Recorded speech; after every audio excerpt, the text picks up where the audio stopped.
जिंदगी में बंदगी तू करना है, जिंदगी में बंदगी तू करना है, जिंदगी बे बंदगी शर्मिंदा है, जिंदगी बे बंदगी शर्मिंदा है। आए हम कुछ ना कुछ खरीदने को, जैसे हो रोशन मेरे कल्बूर हो। आए हम कुछ ना कुछ खरीदने को, जैसे हो रोशन मेरे कल्बूर हो। और न कोई चाहा तो जहाँ में नहीं, और न कोई चाहा तो जहाँ में नहीं। दुनिया में हो दुनिया का तलबगार न हो, बाजार से गुजरे हो खरीदार न हो। ए दुनिया एक मिसले कागज फूल है, ए दुनिया एक मिसले कागज फूल है। जिंदगी में बंदगी तू करना है, जिंदगी बे बंदगी शर्मिंदा है। कुल इन कुंतुम तुहिब्बुनल्लाह फत्तबिऊनी युहब्बिबकुमुल्लाह व यगफिर लकुम जुनूबकुम अल्लाहु गफूरुर रहीम। अल्लाह रब्बुल आलमीन बोलेन, कुल इन कुंतुम तुहिब्बुनल्लाह फत्तबिऊनी युहब्बिबकुमुल्लाहु व यगफिर लकुम जुनूबकुम अल्लाहु गफूरुर रहीम। अल्लाह रब्बुल आलमीन आयातेर मধ্যে বলেন, নবী আপনি বলে দেন, তোমরা যারা আমি আল্লাহকে ভালোবাসো, আল্লাহ বলতেছে নবী আপনি বলে দেন, তোমরা যারা আল্লাহকে ভালোবাসো তোমরা আমি নবীর অনুসরণ করো, আমি রাসূল আরবীর অনুসরণ করো, সুন্নতের পাবন্দি করো, তবেই আল্লাহ রব্বুল আলামিন তোমাদেরকে ভালোবাসবেন এবং তোমাদের জিন্দেগীর সমস্ত গুনাহগুলো মাফ করিয়া দিবেন। আল্লাহু গফুরুর রহিম। আল্লাহ রব্বুল আলামিন অত্যন্ত দয়াবান, অসীম দয়ালু, আল্লাহ অত্যন্ত ক্ষমাশীল। আল্লাহ বলেন, এরে বান্দা, আমি আল্লাহর এক নাম হলো রহমান, আর এক নাম হলো কহার। আমি আল্লাহর যত বড় দয়া, আমি আল্লাহর আবার তত বড় গজব। আমি আল্লাহর রহমত যত বড়, আমি আল্লাহর গজব বান্দা তত বড়। রাসূল আরবী সাল্লাল্লাহু আলাইহি ওয়াসাল্লাম হাদিস শরীফের মধ্যে বর্ণনা করেন, হাদিস শরীফের মধ্যে বলেন, এরে উম্মতের দল, আমি রাসূল কি তোমাদেরকে বলে দিব না এমন একটি শক্তিশালী জিনিস আছে যা দিয়া তোমরা দুনিয়া ও আখিরাতের মধ্যে সফলতা অর্জন করতে পারবা, সফলতা লাভ করতে পারবা। সেই জিনিসটা হলো, এবং দুনিয়ার মধ্যে সবচাইতে উত্তম জায়গা হলো জিকিরের মজলিস। এখন আমরা বলতেছি জিকির কাকে বলে? জিকির কয়েক প্রকারে বুঝায়। ঈমান গ্রহণের পর নামাজ এটাও জিকির, কোরআন তেলাওয়াত এটা জিকির। এই যে কোরআনের মাহফিলে আমরা বসলাম, কোরআনের প্যান্ডেলের মধ্যে আমরা বসলাম, এটাও একটা জিকির। আমরা জিকিরের মজলিসে বসলাম। আল্লাহর রাসূল বলছেন, জিকিরকারীদের মজলিস জিনিস অনেক দামি, অনেক দামি। যারা আল্লাহকে শরণার্থে জিকির করে, এবং বান্দা তুমি যখন একা একা সময় কাটাইবা, তোমার জিহ্বাকে জিকির দ্বারা সব সময় সিক্ত রাখবা। সুতরাং তোমরা যারা আল্লাহকে ভালোবাসো, তোমরা রাসূলকে ভালোবাসবা, রাসূলকে মহব্বত করিয়া চলবা, রাসূলের সুন্নতের পাবন্দি করবা, রাসূলের সুন্নতকে আঁকড়ে ধরবা। তবেই বান্দা আল্লাহ রব্বুল আলামিন তোমাদেরকে ভালোবাসবেন। মুফাসসিরিনে কেরাম লিখেন, মুফাসসিরিনে কেরাম লিখতেছেন, যারা নাকি আল্লাহকে ভালোবাসবে বলিয়া স্বীকার করে, তারা যদি রাসূলের সুন্নতকে আঁকড়ে না ধরে, তাহলে তারা মিথ্যাবাদী, তারা মিথ্যাবাদী। অতএব আল্লাহকে যদি ভালোবাসতে চাও, তবে বান্দার রাসূলের সুন্নত গুলাকে আঁকড়ে ধরতে হবে। আর যারা নাকি আল্লাহকে ভালোবাসে, রাসূলের সুন্নতকে যারা আঁকড়ে ধরতে চায়, তারা হলো খাঁটি গোলাম, তারা হলো আল্লাহওয়ালা। কেমন খাঁটি গোলাম কারা? দুনিয়ার মধ্যে খাঁটি গোলাম ছিল শাহ ওলিউল্লাহ মুহাদ্দিস দেহলভী রহমাতুল্লাহি আলাইহি। আল্লাহর খাঁটি বান্দা ছিলেন উজানির কারি সাহেব রহমাতুল্লাহি আলাইহি। উজানির কারি সাহেব কেমন ছিলেন? উজানির কারি সাহেব কোরআন তেলাওয়াতের তালিম দিলেন। এত সুন্দর তার কণ্ঠের তিলাওয়াত। উজানির কারি সাহেব মক্কার জমিনে কোরআনের তেলাওয়াত করতেছেন, কোরআনের সুন্দর তেলাওয়াত। মক্কার মানুষ উজানির কারি সাহেবের কণ্ঠে পাগল হয়ে তার তেলাওয়াত শুনিয়া মক্কার মানুষ তার কাছে মেয়ে বিয়ে দিয়া দিল। মক্কার মানুষ বলতেছে, হযরত আপনি যখন বাংলাদেশে যাবেন, আমাদের মেয়েকে আপনি নিতে পারবেন না। বললেন ঠিক আছে। উজানির কারি সাহেব মক্কার জমিনে দ্বীনের দাওয়াত দিতেছে, কোরআনের তালিম দিতেছে, সুন্দর তার কণ্ঠের তিলাওয়াত। রশিদ আহমেদ গাঙ্গুহি রহমাতুল্লাহি আলাইহি চিঠি লিখলেন, এরে ইব্রাহিম যা বাংলায় গিয়া কালেমার দাওয়াত দিতে থাক। উজানির কারি ইব্রাহিম রহমাতুল্লাহি আলাইহি তার স্ত্রীকে বলল, ও বিবি, তোমার গার্ডিয়ানের সাথে কথা ছিল, আমি যখন বাংলার জমিনে যাব তখন তোমাকে নিতে পারবো না। বিবি বললেন, আমি তোমার সাথে আমিও চলে যাব বাংলার জমিনে। এবার উজানির কারি সাহেব নোয়াখালীতে বাবায় টাকার বালিশ বানাইয়া ঘুমায়। বড় ধনাঢ্য পরিবারের সন্তান ছিলেন উজানির কারি। উজানির কারি ইব্রাহিম রহমাতুল্লাহি আলাইহি ভারতের জমিনে গেলেন, কালেমার দাওয়াত দিতেন। সেখানে কালেমার দাওয়াত দিলেন, এবং মক্কার জমিনে গেলেন, কালিমার দাওয়াত দিলেন। উজানির কারি সাহেব রশিদ আহমেদ গাঙ্গুহি রহমাতুল্লাহি আলাইহির চিঠি পেয়ে সাদপুর কচুয়া থানাতে আসলেন। এবার হিন্দুদের মালিকানায় কিছু জমি খরিদ করলেন, জমি ক্রয় করলেন। জমি খরিদ করিয়া উজানির কারি সাহেব রহমাতুল্লাহি আলাইহি এবার জঙ্গল পরিষ্কার করতেছে। উজানির কারি সাহেব রহমাতুল্লাহি আলাইহি কিছু দূর যাওয়ার পর দেখতে পেলেন একটা বাঘ তার বাচ্চাকে দুগ্ধ পান করাইতেছে। এইবার উজানির কারি সাহেব রহমাতুল্লাহি আলাইহি বাঘকে ডাক দিয়ে বলে, এরে বাঘ, এখানে বনি আদম আসছে, এখানে বনি আদম থাকার জন্য আসছে, তুমি তোমার অন্য জায়গায় চলিয়া যাও।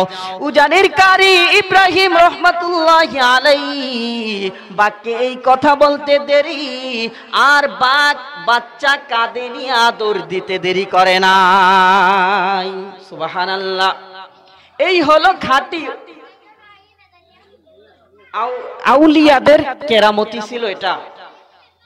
আউলিয়ারা কারে উকবা ইখতিয়ার, আউলিয়ারা কারে উকবা ইখতিয়ার, জাহেলারা কারে দুনিয়া ইখতিয়ার, জাহেলারা কারে দুনিয়া ইখতিয়ার।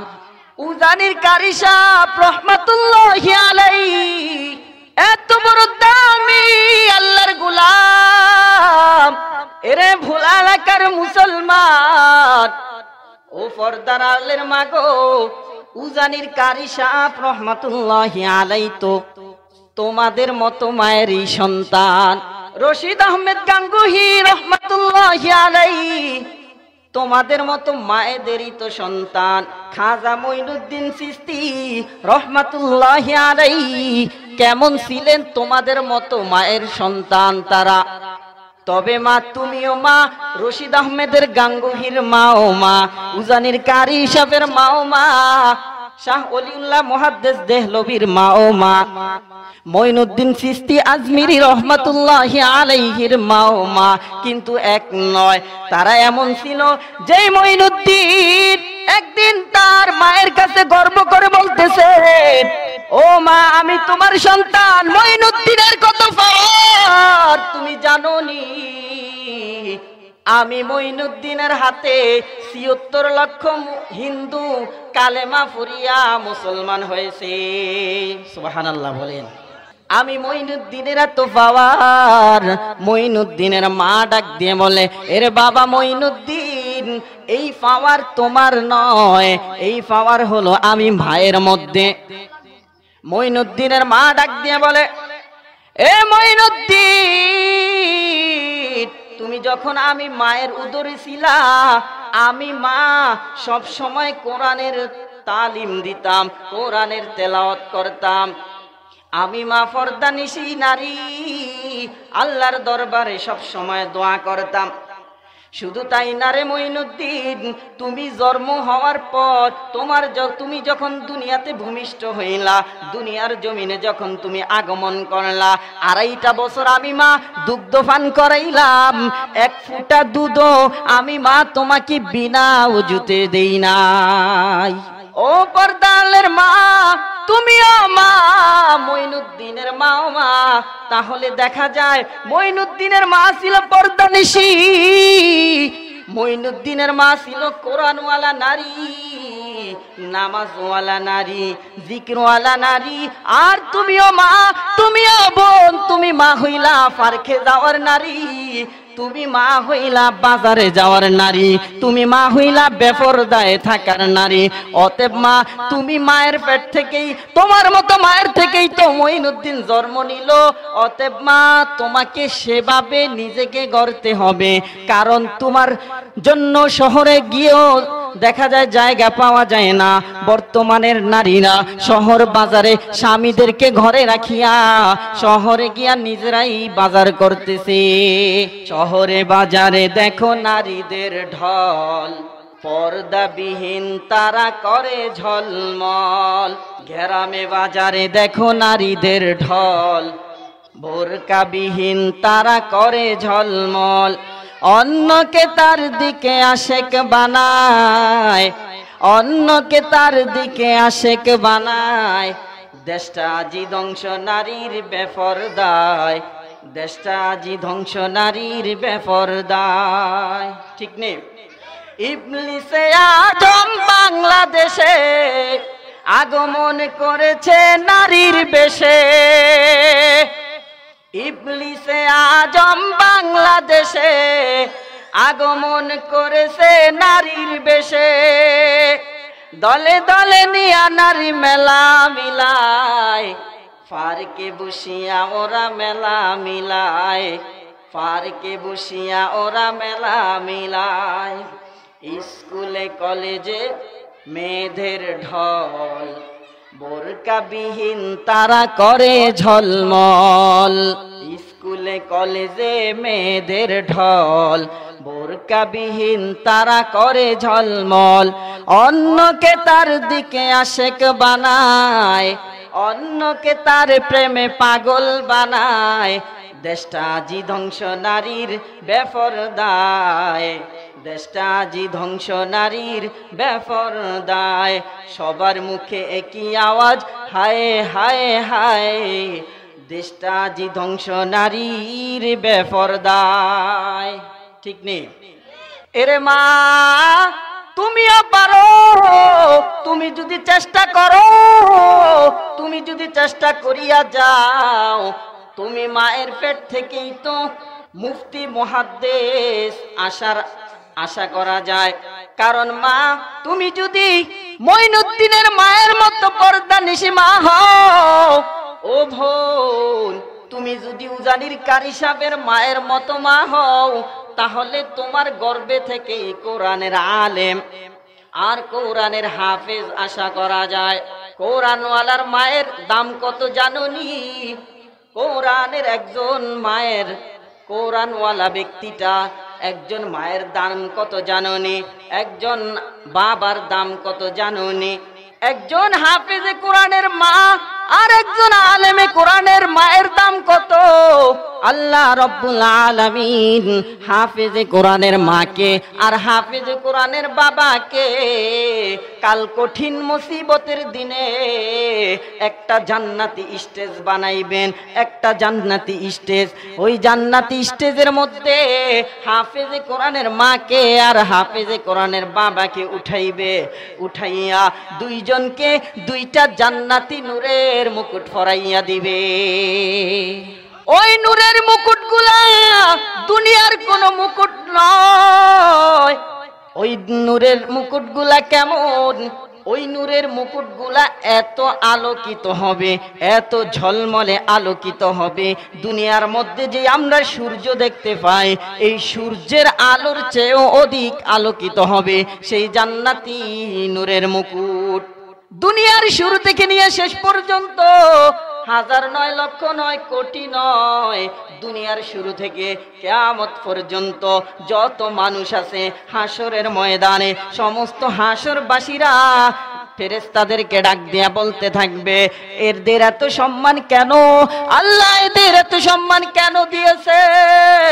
আমরা জানতে চাই এদের এত সম্মান কেন আল্লাহ তাদেরকে দিয়েছে। ফেরেশতা ডাক দিয়া বলবে, ওদেরকে আল্লাহ সম্মান করেছে কারণ ওরা হলো দুনিয়ার জমিনে কোরআনওয়ালা বাবা মা, কারণ কোরআনওয়ালা বান্দাদের বাবা মা। হাসরবাসীরা ডাক দিয়ে বলবেন, ওরা নবী নাকি? ফেরেশতারা ডাক দিয়ে বলবেন, না না ওরা নবীও না। বলবে, ওরা ওলি নাকি? বলবে, না না ওরা ওলিও না। তাহলে ওদের এত সম্মান কেন? হাসরবাসীরা ডাক দিয়ে বলবেন, ওরা হলো একজন হাফেজে কোরআনের মা আর একজন হলো হাফেজে কোরআনের বাবা। ওদেরকে আল্লাহ রব্বুল আলামিন এত সম্মান দান করেছেন, তার বিনিময় ওদেরকে জান্নাতি নূরের মুকুট পরাইয়া দিছেন। জানতে চাইবে ওরা কোন এলাকার? বলবে ওরা অমুক এলাকার। ও বড় গরিব মানুষ ছিল দুনিয়ার মধ্যে, বাবাটা বড় গরিব ছিল, পরের বাড়ি কাজ করিয়া, পরের বাসায় কাজ করিয়াও সন্তানটাকে কোরআনের আলেম আর কোরআনের হাফেজ বানাইতো। আর এই নারীটাকে হাফেজে কোরআনের মা, এই নারীটা হলো, এই নারীটা পরের বাসায় কাজ করিয়া সন্তানের পড়ালেখার খরচাদি চালাইছে। অতএব আল্লাহ রাব্বুল আলামিন এই নারীটার সন্তানকে হাফেজে কোরআন হিসেবে আল্লাহ কবুল করেছে। আল্লাহ রাব্বুল আলামিন তার বিনিময় এই নারী এবং পুরুষটাকে জান্নাতি নূরের মুকুট পরাইয়া দিছে। এ দুনিয়ার মানুষ, কোন কোন শীতের মধ্যে তোমরা যখন ঘুমাও, মাদ্রাসার ছোট ছোট বাচ্চাগুলা ঠান্ডা পানি দ্বারা উজু করিয়া ফজরের 1 থেকে 1.5 ঘন্টা আগে উঠিয়া কোরআন তিলাওয়াত করে গুনগুন গুনগুন গুনগুন করিয়া কোরআন তেলাওয়াত করতে থাকে আর আমার আল্লাহর রব্বুল আলামিনের সাথে কথা বলতে থাকে। আল্লাহ বলেন, এরে ফিরিস্তা, এই বাচ্চাগুলা কারা? এই বাচ্চাগুলা আমাকে দেখছেনি। বলে, না না আল্লাহ, তোমাকে এই বাচ্চাগুলা দেখে নাই। তাহলে বাচ্চাগুলা কি করতেছে? আল্লাহ রাব্বুল আলামিন এই বাচ্চাগুলা তোমার তিলাওয়াত করতেছে, তোমার নামের তিলাওয়াত করতেছে। এই বাচ্চাগুলা গুনগুন করিয়া তোমার নামের তিলাওয়াত করতেছে।